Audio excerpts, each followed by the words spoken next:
Hello guys, আমরা এখন কই যাচ্ছি জানেন?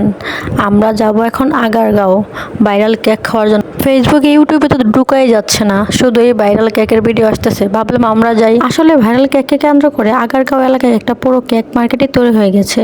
ইউটিউবার ক্রেতার ভিড় সব মিলে পুরো জায়গাটা এখন একেবারে জমজমাট হয়ে উঠেছে। ভিডিওতে যে মহিলাকে দেখতেছেন উনি কিন্তু ভাইরাল না। আসলে একটা দোকান ভাইরাল হওয়ার পরে আশেপাশে প্রচুর দোকান হয়ে গেছে। কেকের দোকানের এখন অভাব নাই। আমরা মূলত হাইটাইটা দেখতেছিলাম, কারণ হচ্ছে আমরা ভাইরাল কেকের দোকানটা খুঁজে পাচ্ছিলাম না। তাই আমরা এদিক সেদিক দেখতেছিলাম যে আসলে ওই দোকানটা মূলত কোথায়। আগারগাঁওয়ের ভাইরাল কেকের দোকান নিয়ে এখন চারপাশে তুমুল আলোচনা। আমি আজকে সরাসরি গিয়ে দেখলাম ভাইরাল কেকের দোকানটা ভীষণ বের জমজমাট। এত মানুষ আর ইউটিউবার ভেতরে ভিডিও করছে যে আমরা আসলে দোকানের ভিতরে ঢুকতেই পারলাম না। এখানে কেক কিনে খাওয়ার থেকে ভিডিও করার মানুষ ছিল বেশি। আসলে এখানকার সব মানুষই আসছিল ভিডিও করার উদ্দেশ্যে, সবাই ভিডিও করতেছিল, কেক বেশি মানুষ এটা কিনতেছিল না।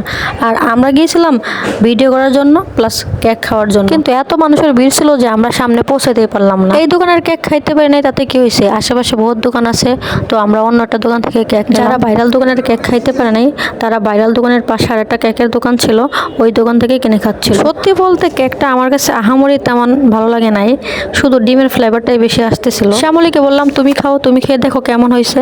সেও একই কথা বললো, ডিমের ফ্লেভারটাই বেশি ছিল। ভাইরাল কেকের দোকানেই অনেক বেশি ভিড় ছিল, আর বাকি যে কেকের দোকানগুলো ছিল ওইগুলো একদম ফাঁকা ছিল। তারপর আমরা একটা অন্য দোকানে গেলাম, ওইখানেই শ্যামলীকে বললাম তুমি অর্ডার দাও।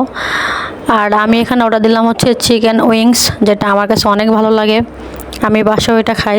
তারপরে শ্যামলী দুটো আরসি নিয়ে আসলো, আরসি খাইলাম প্লাস চিকেন উইংস খাইলাম। শ্যামলীকে বললাম কিছু অর্ডার দেওয়ার জন্য, সে অর্ডার দেয়। সে বললো এখান থেকে সে খেয়ে নেবে, কারণ তার পেট ছোট, সে বেশি বেশি খাবার খাইতে পারে না। এখন আমরা বাসায় চলে যাচ্ছি। ভিডিওটি ভালো লাগলে অবশ্যই লাইক কমেন্ট করবেন।